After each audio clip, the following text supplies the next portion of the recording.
Hi there, day 29. Do you have access to a graphic designer at work or perhaps a drawing program? Well, I don't, either of those, but I want to sometimes draw diagrams for use in courses or in PowerPoint.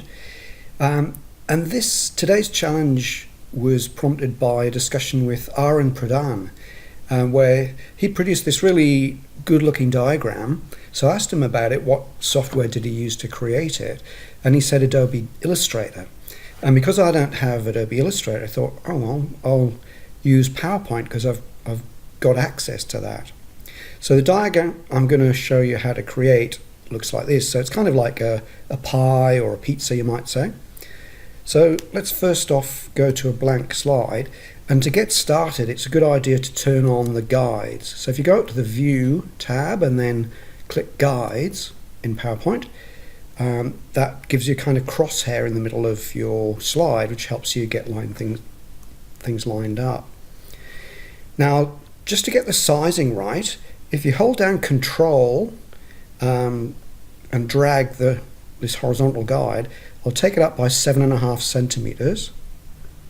And when you drag things in pretty much any Windows program, so be it Windows Explorer or Word or PowerPoint, if you're holding down Control while you drag, then you'll copy what you're dragging. So hence, holding down Control when you copy a guide gives you a new guide rather than just moving the original one from the middle of the slide. Okay, so now I've got the guide set up. That'll get the sizing and positioning. Now I want to insert a circle, and it's brown circle is at the back of the diagram. So let's click on the oval shape here. And if I just click on the slide, it gives me a circle, a perfect circle. And now I'll drag it to the center, and that will snap to the guides. And if I right click on it and choose size and position, what I want to do is make sure it stays as a circle the whole time. So I'll choose lock aspect ratio to keep the size, the width and height the same throughout. I'll worry about the colors in a minute, but let's just change the size of it. And when you're resizing, if you hold down Control in PowerPoint and drag a corner, that'll resize about the center. So C for center, C for Control. And take it up to the guide, that'll give us the 15 centimeter circle that I want. And let go there. Alright, so let's change the color of it now. And so on the shape fill here, I'll choose the darkest brown. And then let's get rid of the outline. So I'll go shape outline and choose no outline. Okay. Now let's duplicate that.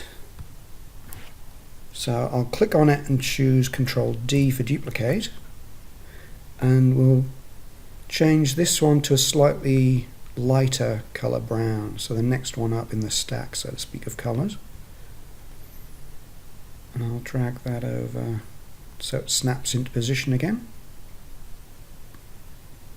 Now the second shape, I'll just go back up to the original diagram on the first slide. So we're drawing the orange shape now. We want it to be a semicircle, in fact. So what I can do, I'll select it by clicking on it, and then on the Format tab, I can choose Edit Shape and Change Shape and make it a partial circle. Here we go. Click that. And it gives us this kind of 9 o'clock or 3 o'clock, I suppose, shape to begin with. So then you can just drag the little yellow handle down to the bottom to give us a semicircle. And there we go. Okay, another keyboard kind of shortcut you can use to snap things when you're rotating them to a certain angle, in fact to 15-degree increments. You can hold down Shift, so S for Shift, S for Snap, and then drag the rotation handle, and it'll go 15 degrees, 30 degrees, 45 degrees is what we want. So I'll let go of the mouse button there. Okay, it's starting to shape up. Next then we want another kind of semicircle. If I just go back to the original again, I'm going to get this kind of fawn coloured shape here that's almost a semicircle but not quite. So the closest we've got is this semicircle. If I click on the semicircle and Control D again to duplicate it, I'll change its colour up here on Shape Fill, and we'll choose the next kind of orange up, and again drag it into shape to align it with the originals. Okay, what we want to do now is make it less than a semicircle, so drag the yellow handle here at the top up to the 12 o'clock position, so to speak. There we go, like so. And now looking at the original, I'll go back to slide 1 again.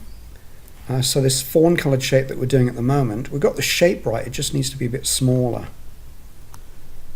So back to the diagram I'm drawing. Again, I'll hold down Control while dragging a corner to keep it centered in the same place, and we'll just drag it in a bit. Something like this. Oh yeah, that looks about right. Okay, so next we want the circle in the middle. Again, go back to slide 1, there's the circle in the middle.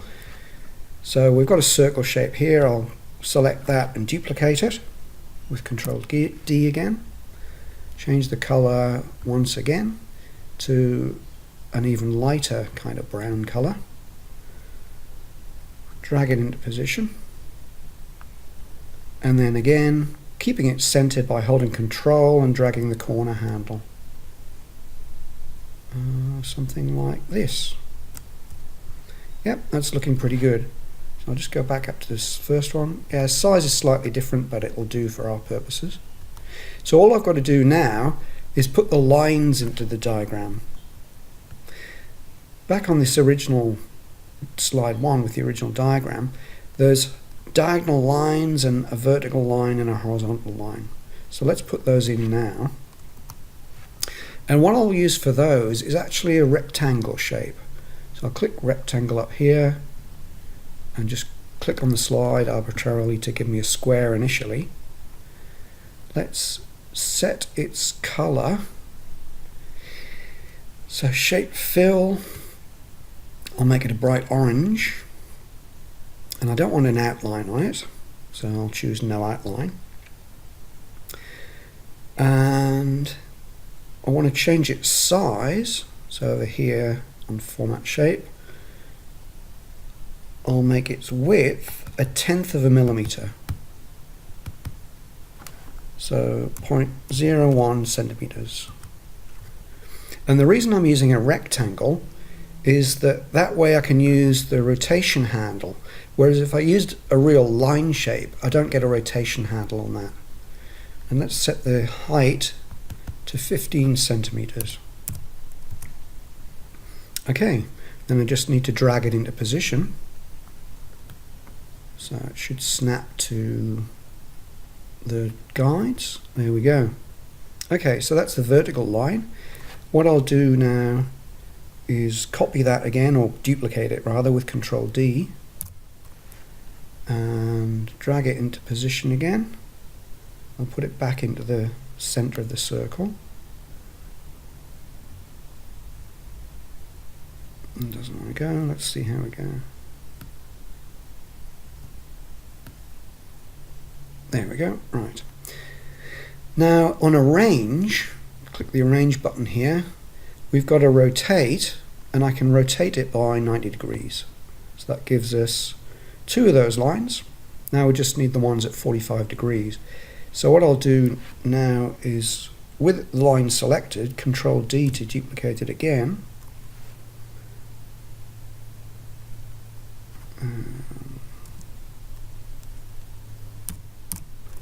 And now using Shift to snap it into rotations, certain angles, I'll drag the rotation handle 15, 30, 45 degrees. There we go. Looks like I've got rid of my horizontal line there. I'll just get rid of the guides for now so I can see better what I'm doing. Yeah, I've got rid of the horizontal. Okay, no matter. So I'll select the vertical one if I can, Might be easiest to drag around it like this. And I'll Control D to duplicate that.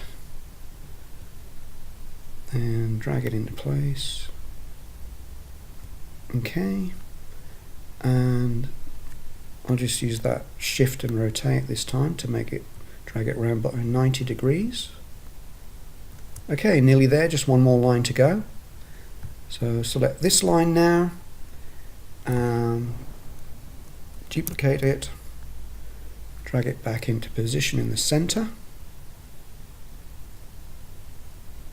and then Shift to snap it to certain degrees. So 15, 30, 45, 60, 75, 90 degrees. There we go. And it's just slightly out of shape, out of position rather. So I'll just drag it back into the middle. And then we've got the indicators to show when it's lined up. Okay, so I'll go back to slide 1. There's our original diagram, slightly different size. But here in just about 10 minutes, I've recreated that diagram in PowerPoint. Okay, I hope that's helpful for you, and hope to see you tomorrow. Thanks guys, bye.